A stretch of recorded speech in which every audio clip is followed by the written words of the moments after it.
Curieux de tout, histoire, science, astronomie, géographie. Ici, on apprend un peu de tout sans jamais s'ennuyer.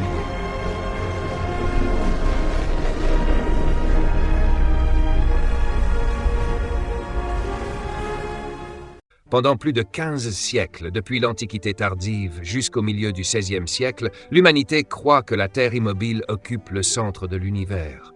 Ce modèle géocentrique domine la pensée depuis le IVe siècle jusqu'au XVe siècle, sans jamais être réellement remis en cause.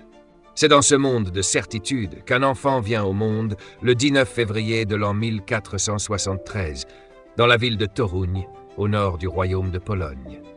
On le nomme Nicolas Copernic. Sa ville natale, installée sur les rives de la Vistule, est un carrefour de commerce et de culture.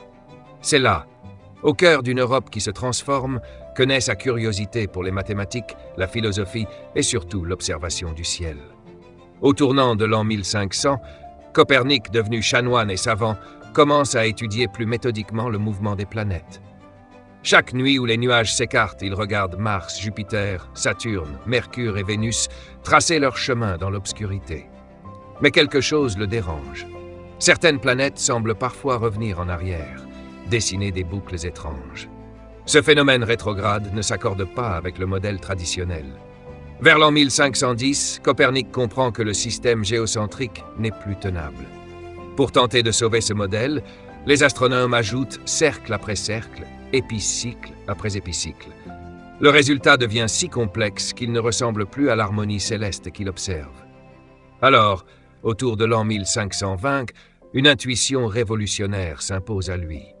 Et si la Terre n'était pas le centre du monde?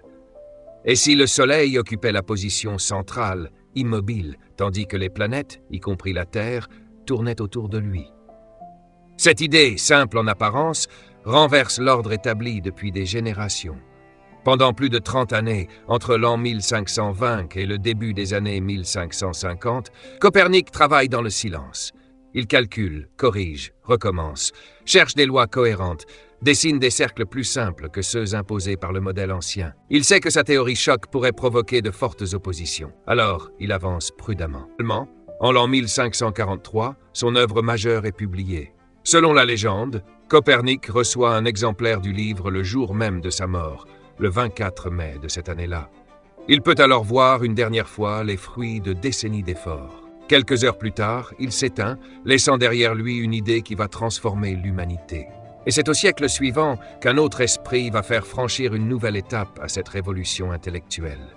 Au début du XVIIe siècle, l'astronome italien Galilée, armé d'une lunette perfectionnée, observe les lunes de Jupiter, les phases de Vénus, les reliefs de la Lune. Toutes ces découvertes confirment que Copernic avait raison. La Terre n'est pas le centre de l'univers. Galilée défend ce modèle solaire avec audace, au point d'être condamné en l'an 1633. Pourtant, malgré les pressions et les interdictions, la vérité scientifique poursuit son chemin, irréversible. Aujourd'hui, 5 siècles plus tard, au XXIe siècle, chaque satellite envoyé en orbite, chaque sonde qui voyage vers Mars, chaque calcul astronomique porte en lui l'héritage né dans une petite ville, au bord d'un fleuve, un jour d'hiver de l'an 1473.